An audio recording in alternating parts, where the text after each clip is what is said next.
കർത്താവിൻ്റെ അതിപരിശുദ്ധ നാമം ഈ പ്രഭാതത്തിലും മഹത്വപ്പെടുമാറാകട്ടെ. എല്ലാ സഹോദരങ്ങൾക്കും യേശുക്രിസ്തുവിൻ്റെ അനുഗ്രഹീത നാമത്തിൽ ക്രിസ്തീയ വന്ദനത്തെ അറിയിക്കുന്നു. ഒരു ദിവസം കൂടെ ദൈവം നമുക്ക് ദാനമായി നൽകിയല്ലോ. ദൈവത്തിൻ്റെ ദയവും വിശ്വസ്തതയും ഓർത്ത് നന്ദിയോടെ നമുക്ക് സ്തോത്രം ചെയ്യാം. പുരാതനായ ദൈവം നമ്മുടെ സങ്കേതം, കീഴേ ശാശ്വത ഭുജങ്ങളുണ്ട്.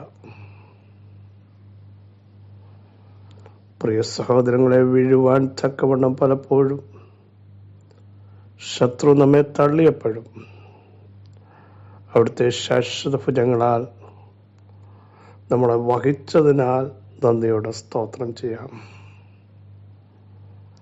ഈ ദൈവം എന്നും എന്നേക്കും നമ്മുടെ ദൈവമാണ്. ജീവപര്യന്തം നമ്മെ വഴി നടത്തുവാൻ ശക്തനായിരിക്കുക. അവിടുത്തെ ബലമുള്ള കരങ്ങളിൽ നമുക്ക് താഴ്ത്തി ഏൽപ്പിക്കാം. അവങ്കലേക്ക് നോക്കിയവരാണ് പ്രകാശിതരായത്.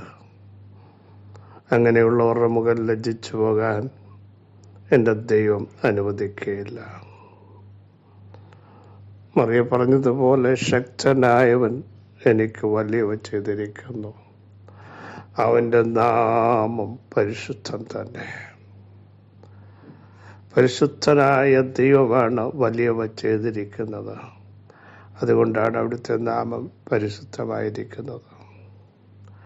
വിശുദ്ധനായ ദൈവമാണ് നമ്മെ വിളിച്ചത്. അതുകൊണ്ടാണ് വിശുദ്ധ വിളി കൊണ്ട് വിളിച്ചു എന്ന് പറഞ്ഞത്.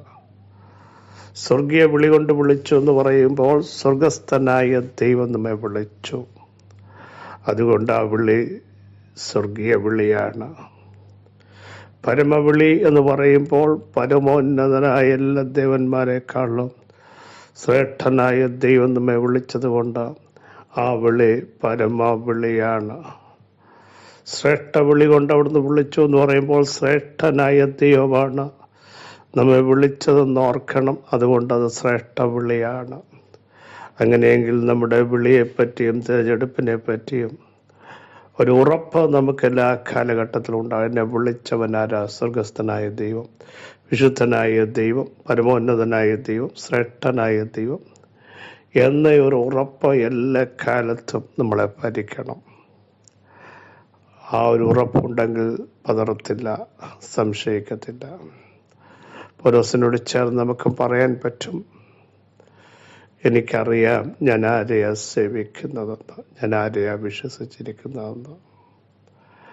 ഒരു ഉറപ്പ് എല്ലാ കാലഘട്ടത്തിലും ഒരു ദൈവം ഇതിലുണ്ടാകണം. ധൈര്യത്തോടെ പറ, എൻ്റെ നീതിമാൻ വിശ്വാസത്താൽ തന്നെ ജീവിക്കും.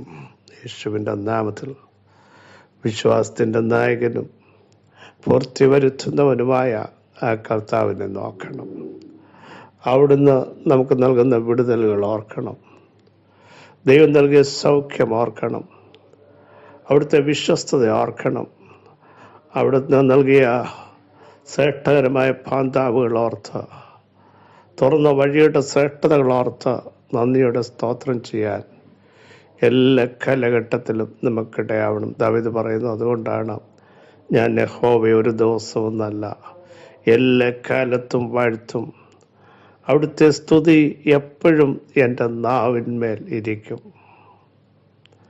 സാഹചര്യങ്ങൾ അനുകൂലമായപ്പോഴല്ല ദാവീദ് ആ സങ്കീർത്തനങ്ങളൊക്കെ എഴുതിയത്.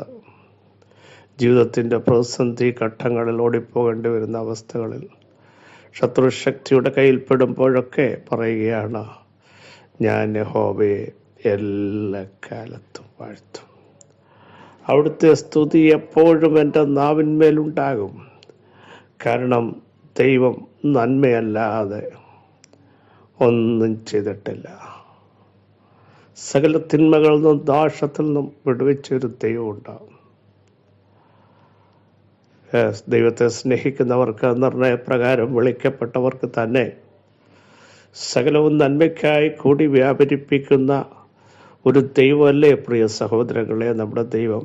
കഴിഞ്ഞ നാളുകളിൽ എത്രയോ തവണ അത് തിന്മയാണെന്ന് നമ്മൾ ചിന്തിച്ച ഘട്ടങ്ങളുണ്ടെന്നാൽ അവിടെയൊക്കെ അതിൻ്റെ എൻഡിൽ വലിയ നന്മകളും വിടുതലുകളും ദൈവത്തിൻ്റെ വഴികളും തുറന്നു വന്നത് കണ്ടവർ മാത്രം തിരിഞ്ഞു നിന്നിട്ട് പറ, ഈ ദൈവം എൻ്റെ ദൈവമാണ്, അവിടുന്ന് വീണ്ടും എന്നെ നടത്തും, ഞാനത് വിശ്വസിക്കുന്നു. 1 കൊരിന്ത്യർ ലേഖനം 16-ാം അധ്യായം 15-ാമത്തെ വാക്യം. സഹോദരന്മാരെ, സ്തേഫാനോസിൻ്റെ കുടുംബം അഖായിലെ ആദ്യ ഫലമെന്നും അവർ വിശുദ്ധന്മാരുടെ ശുശ്രൂഷയ്ക്ക് തങ്ങളെ തന്നെ ഏൽപ്പിച്ചിരിക്കുന്നുവെന്നും നിങ്ങൾ അറിയുന്നുവല്ലോ. പൗലോസ്ലീഹ കൊരിന്തിലെ വിശ്വാസികൾക്ക് ലേഖനം എഴുതി അവരെ ഉറപ്പിക്കുകയാണ്. അസന്മാർഗികതയുടെ നടുവിൽ ധാർമ്മികത നഷ്ടപ്പെട്ടപ്പോൾ, പാപങ്ങൾ പെരുകിയപ്പോൾ സഭയെ പ്രബോധിപ്പിച്ച് ഉണർത്തുന്ന ലേഖനങ്ങളാണ്.